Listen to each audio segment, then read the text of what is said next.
Welcome back. In DR Congo, exiled political opponent Moise Katumbi has held his party's first rally in the capital, Kinshasa. This is seen as a test of the response of the authorities, who often react to protests by opening fire on protesters and shutting them down. Mr. Katumbi has been living in exile since May 2016, when prosecutors accused him of hiring foreign mercenaries. He appeared on a video link to address his supporters. The exiled opposition leader addressed thousands of opponents of President Joseph Kabila via video link in an effort to drum up support from voters ahead of a December election that many hope will end Kabila's 17-year rule.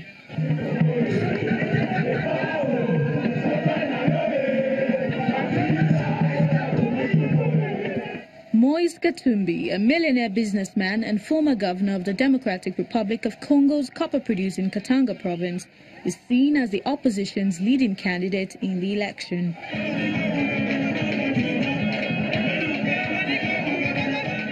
Katumbi says he will return to Congo to end the suffering of the Congolese people, and that he will form a coalition with the other main opposition leader, Felix Tshisekedi. Vous savez, Moïse Katumbi, c'est notre leader que nous attendons. You know, Katumbi is the leader that we have been waiting for here in Kinshasa, in Congo. Can you see the mass of people who are here only waiting for Katumbi, who are waiting for Katumbi to come and become president? We all know that this meeting is really important. It has shown Katumbi's popularity. It has shown Katumbi's leadership and enthusiasm. All Kinshasa is behind Katumbi. Katumbi has repeatedly promised to return to Congo to contest the election and has yet to make good on the vow. Aujourd'hui, Katumbi est en train de négocier justement pour qu'il y ait les chaos dans notre pays. What Katumbi is doing will lead to chaos in this country. I don't think that Katumbi, or as his followers like to call him, the David of Congo, want to betray the country by wanting to impose a chaotic system through his mobilization of his supporters. I don't think that Katumbi is a role model or represents the hopes of the Congolese people. Opinion polls suggest that Katumbi may be unable to run. Apart from the charges against him, Congo's Attorney General at the end of March opened an investigation into allegations that he used to hold Italian nationality, which will bar him from contesting. Lawyer and political analyst Nikon Kambale says the rally shows Katumbi's growing popularity, but he can only capitalize on it if he returns to the country.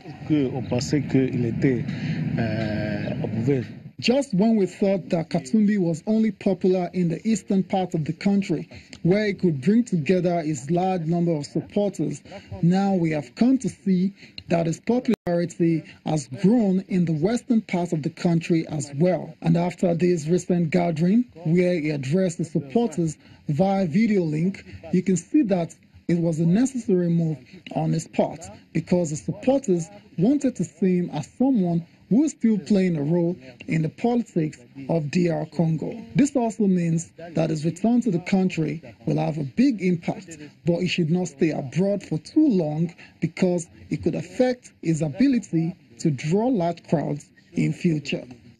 In contrast to several opposition rallies in the past, which have been violently suppressed, the gathering passed off peacefully.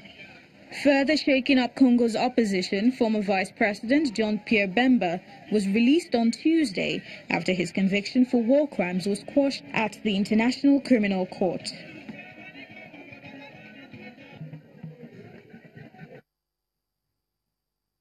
Rescue workers on board the charity ship Aquarius say migrants on board suffered seasickness and were scared overnight due to the poor weather conditions. The SOS Mediterranean rescue workers says the night was tense and really hard because of the high winds and big waves.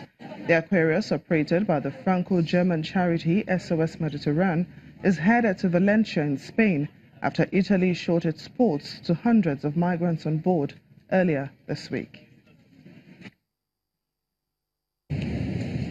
Last night we had another tense and really hard moment when the weather starting to become really bad, with a lot of wind and big waves. People were seasick, vomiting a lot, where they were scared because of the noise of the wind and the motion of the ship. So we decided to bring everybody inside. And then they slept all together inside with a slow space for each other, but finally they slept well. And now we will be sheltered by Sardinia, and people are starting to going out again, and it's better now. Ethiopia's decision to fully accept and implement a peace deal which will cede hand-disputed territories to Eritrea has been labelled as undemocratic. That's according to the Tigray People's Liberation Front, a member party of the Ethiopian People's Revolutionary Democratic Front.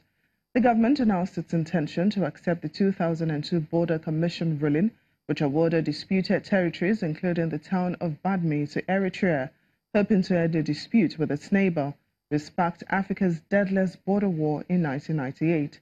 But the member party has accused the government of making the decision without the involvement of ally organizations. Tigray is the region which borders Badme, and the TPLF was for many years the dominant partner in Ethiopia's ruling EPRDF coalition.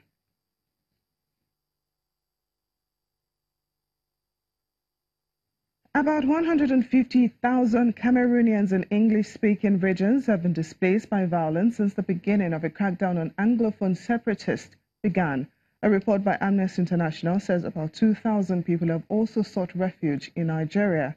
The once fringe English-speaking movement in majority French-speaking Cameroon has gathered pace in the last few months after a military crackdown on protests, leading it to declare independence in October for a breakaway Ambazonia state, which it wants to create. Lydia Ndobo and her family were forced to flee their home in Baduma, a town in southwest Cameroon, to escape clashes between security forces and a secessionist movement seeking independence for the country's English-speaking region. They are now living under a drying shed used by cocoa farmers to shelter beans from the rain. We fled and came here to the bushes because of the constant fighting in our village. We were very afraid, especially because of the indiscriminate killings by soldiers. When they pass by and they find someone around, even if you're not a separatist fighter, you will be shot and killed. Clashes between insurgents fighting for a breakaway republic in Cameroon's Anglophone region and security forces have killed many people and displaced tens of thousands more since the conflict intensified late last year. I want to see an end to the fighting, and I also want this country to separate. So we, the Anglophones, can run our own region separate from the Francophone. That's what we want. Amnesty International says up to 15,000 people are displaced within Cameroon and 20,000 have fled to Nigeria. Aid agencies have limited access to those that fled the violence into the forest. We are still trying to manage the statistics that we have of the internally displaced persons, one. Secondly, I think it's because we're trying to find a central zone where these IDPs can be sheltered, because majority of them are lying in the bushes. Registration centers in Kumba, about 80 kilometers from Baduma, have been offering supplies like soap, bedding and food items to the displaced. But not everyone can get to these points. They have health issues. Most of them have lost their identity cards, so they are not able to move in and out freely because of the checkpoints along the road. So they cannot easily come to the health centers as they will. While at the bushes where they are, there's breakdown of the social services, so they're not able to go to the hospitals where they could freely treat themselves. According to Amnesty, thousands of people living in 15 villages were forced to relocate from their homes after authorities warned that those who stayed behind would be treated as accomplices or perpetrators of violence against security and defense forces. And that's it on Network Africa. Thank you so much for watching. I'm Temitope Fagbemi.